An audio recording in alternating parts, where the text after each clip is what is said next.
In the previous post, I've mentioned about the periods of iconoclasm in the Byzantine Empire as examples of disincentives.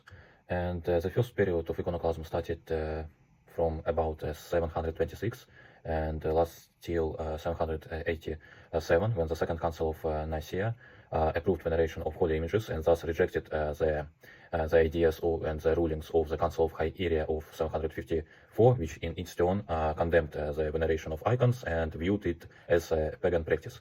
But iconoclasm was again started during the reign of Leo V, the Byzantine emperor, in about 815 and lasted till the Council of Constantinople of 843, which finally condemned iconoclasm and regularized the veneration of icons.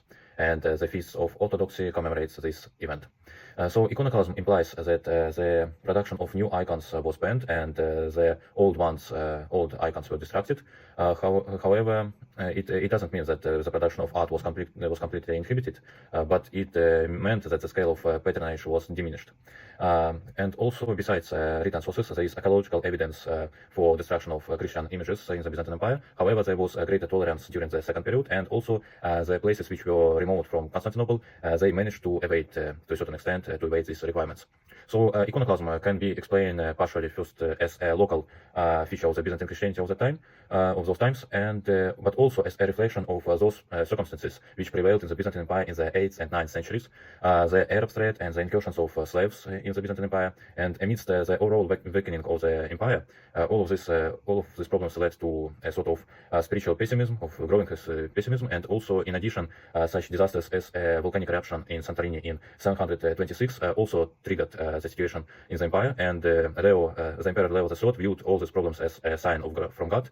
He believed that God was angry with him, and thus he initiated the iconoclast policy.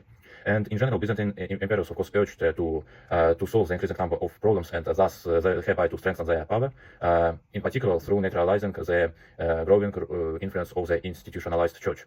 And also there were for sure religious debates which lasted for centuries. For example, iconoclasts referred to the second commandment against graven images, while the iconophiles referred to the New Testament and to the early Christian practice. And they also compared the iconoclasts' views with the Jewish and Muslim ones. Also, there were debates on how Jesus Christ could be depicted, and etc.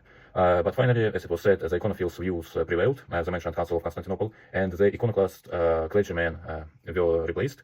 And by the way, interesting illustrations of the arguments and of the iconoclast policy can be found in the Haldon Psalter. Iconophiles demonstrated iconophiles demonstrated the moral decay of iconoclasts and even compared them with Jesus' executioners. So check the sources in the comments and on the website.